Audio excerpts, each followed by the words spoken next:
Robert Jackall is a class of 1956, professor of sociology and public affairs. He began teaching at Williams in 1976, and in 1983 began an 8-year stint as the chairman of the Department of Anthropology and Sociology.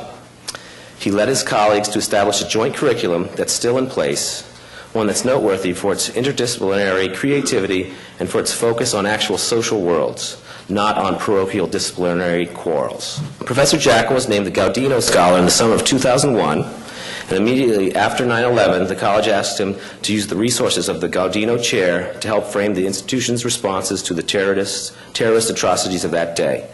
Over the next 3 years, Bob brought to campus scores of men and women from all over the world, scholars, soldiers, spies, journalists, activists, government officials, men and women from the left, right, and center of the political spectrum, all deeply engaged in the new twilight struggle that faces our nation.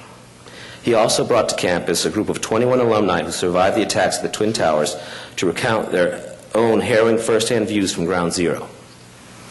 And he instituted an extremely popular course, Terrorism and National Security, which just concluded its 4th edition with 91 undergraduates and a dozen senior citizens enrolled. In the fall of 2004, he became the founding director of Williams in New York, a one-semester experiential education program that integrates the traditional liberal arts learning with intensive fieldwork in mainstream institutions in the great metropolis. One of its principal goals is to nurture an unbroken dialogue between current undergraduates and Williams alumni and alumnae. All the while, Bob has been extremely productive on the scholarly front. He won multiple fellowships and a teaching prize. He's written several books on the social worlds of men and women in a wide range of occupations and professions.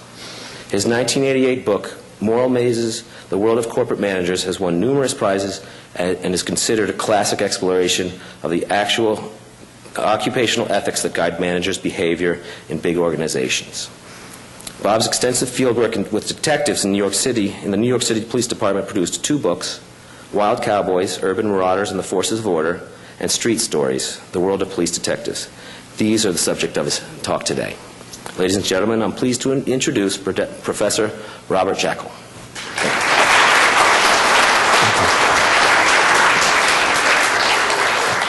I'm delighted to be here, and I want to thank Rob Swan for the introduction, and Rob White and Brooks Vail for asking me to address alumni. It's always a great pleasure to talk to Williams men and women.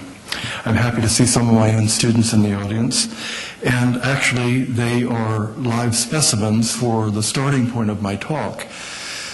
This project with the police actually began out of a course here at the college, as have all my books except one. And that course was Ways of Knowing, which we introduced in our joint anthropology and sociology department back in 1989. And we began from the very beginning with the notion that we don't want to just focus on the disciplines of anthropology and sociology, but we want to teach our young men and women how the problems that people in those disciplines face can best be understood by looking at men and women of the world of affairs and trying to understand analogously the same epistemological problems, the same issues of assessing reliability and credibility of sources, the same issues of how does one discover something called truth in a very minimalist sense in the world of affairs. And so we brought in lawyers who have to assess the truth value of liability claims, epidemiologists who are trying to search for a particular bacterium in water systems, archaeologists who try to reconstruct past histories working with only shards of evidence. And one day I was walking my daughter home from a violin lesson, and I saw an advertisement on the back of a bus for the Detectives Endowment Association in New York, and I thought to myself, police detectives. I'll bet the kids would love to hear something about police detectives. And so I went through the police bureaucracy and of course got nowhere.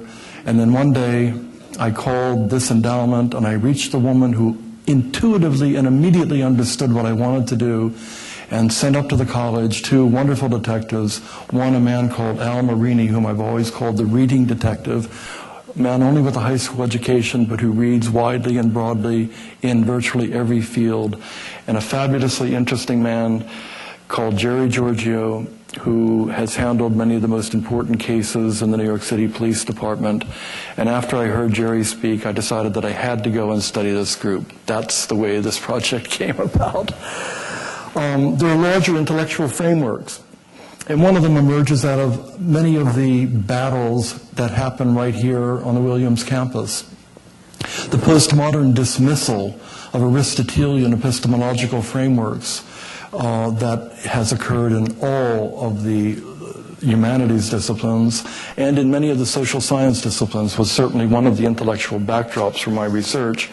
And then my own work has been a series of studies of different occupational groups trying to pose important problems, all knitting together as part of a general understanding of the moral, cultural, and epistemological foundations of American society. Detectives' work is paradigmatic in a particular way, and that is for understanding the production of certain crucial kinds of knowledge. And that is, what's the nature of investigative work in modern society? If you think about how many ongoing investigations populate the pages of your daily newspapers, you'll see how important this is. How many commissions are there investigating this disaster? How many police people are investigating the disappearance of some person? How many congressional committees are investigating yet another failure in one or another government policies? This process of investigation is intrinsic to modern societies, and partly because it is essentially related to one of the most important things that we do in our society, namely allocating blame and its opposite, reward. Now, a second reason why detective work is paradigmatic is because, like most investigative work, it takes place in a fantastically complicated bureaucratic apparatus. Consider for a moment the web of organizations within which detectives in New York City work. You have the sprawling police department, which is 40,000 people. By comparison, how many police officers are in Boston? 2,000 in the whole department. It's really an astonishing, largest police department in the world by far. But that's only the beginning. There are 14 separate police authorities in New York City. And these range from state agencies to federal agencies of every sort. Virtually every federal law enforcement agency has offices in New York because the city has long been the center for organized crime, for drug trafficking, for financial crimes of every sort and description, and now, of course, a focus for terrorist activities.